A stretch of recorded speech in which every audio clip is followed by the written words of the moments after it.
श्रीमान राजगोपाल जी ने जो प्रेजेंटेशन आपके सामने प्रस्तुत किया है,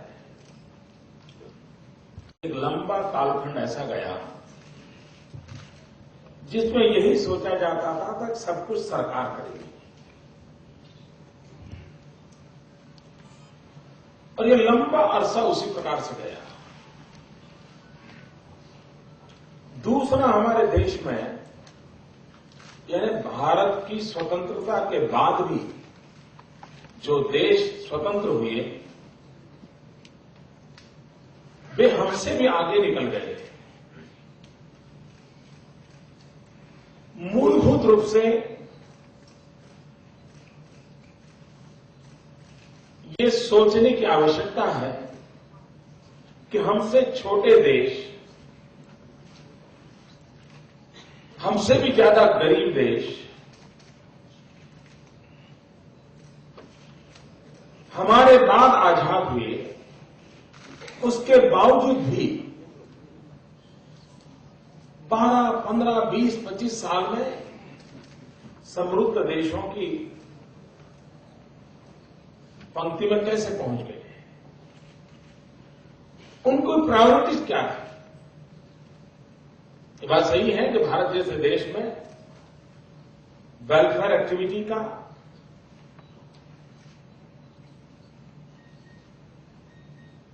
उस पर बल देना, उसकी आवश्यकता पर बल देना बहुत आवश्यक है।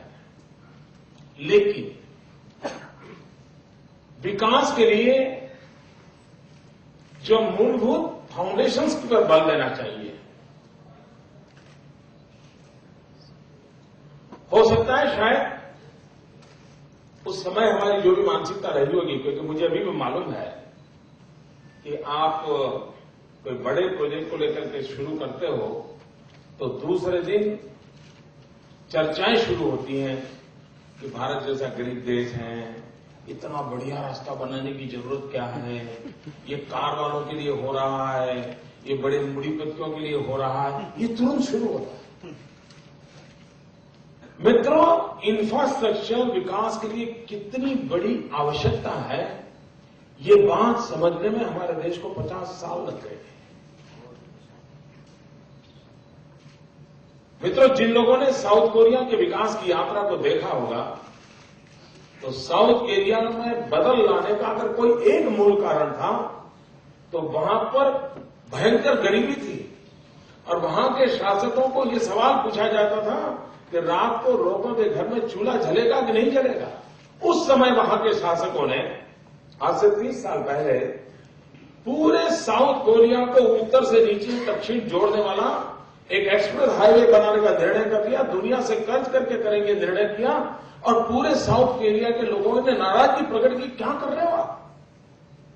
लेकिन वो डिटरमिन थी लीडरशिप, उसने किया और वो एक रास्ते की ताकत थी, उस इंफ्रास्ट्रक्चर की ताकत थी, उसने पूरे साउथ कोरिया की इकोनॉमी के नक्शे को बदल दिया।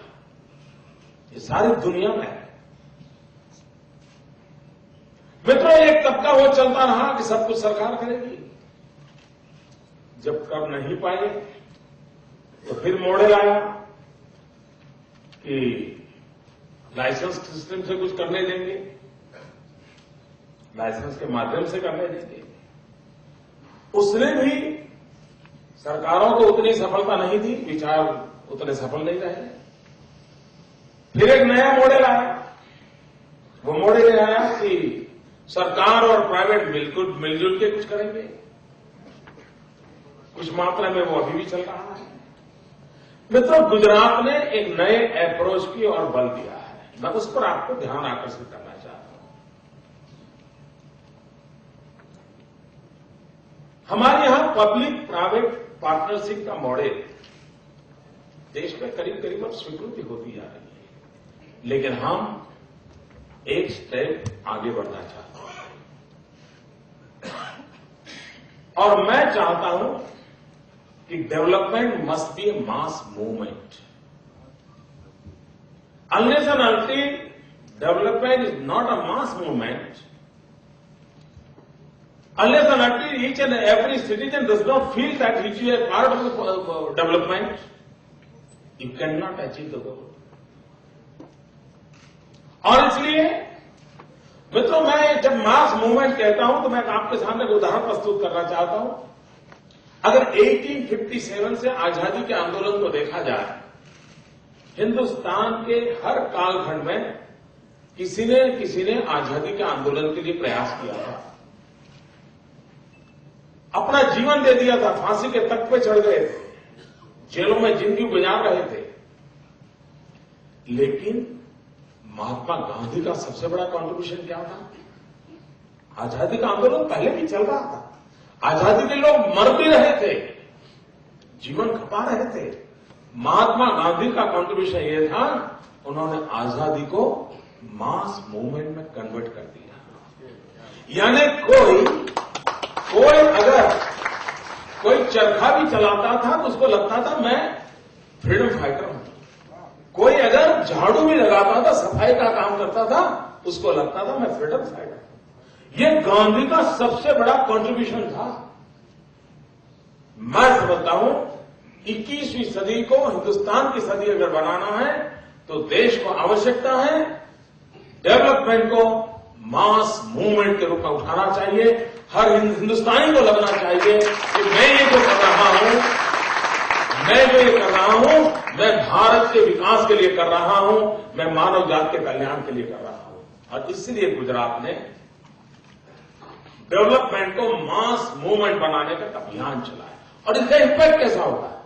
अब जब मैं मास मूवमेंट का, जैसे अभी राजगोपाल जी बता रहे थे, रेन वाटर हार्वेस्टिंग का हमारा मूवमेंट,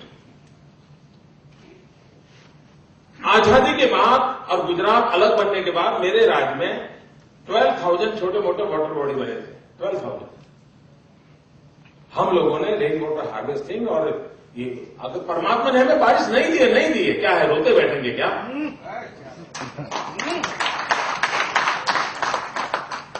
क्या उसका कोई रास्ता नहीं हो सकता है? दुनिया में इजराइल रास्ता दिखाता सकता है, हम क्यों नहीं दिखा सकते?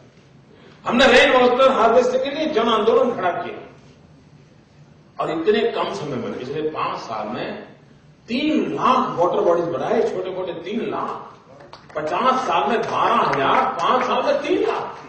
और मैं तो हिंदुस्तान के, अब भारत सरकार का रिपोर्ट है कि मेरे यहां सारे देश में वाटर लेवल नीचे जा रहा है, मेरे राज्य में वाटर लेवल ऊपर आ रहा है।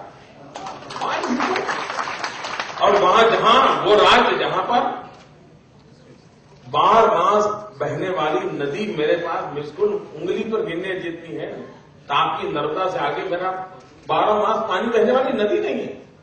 लेकिन उस समस्या का समाधान किया, उसका परिणाम क्या आया?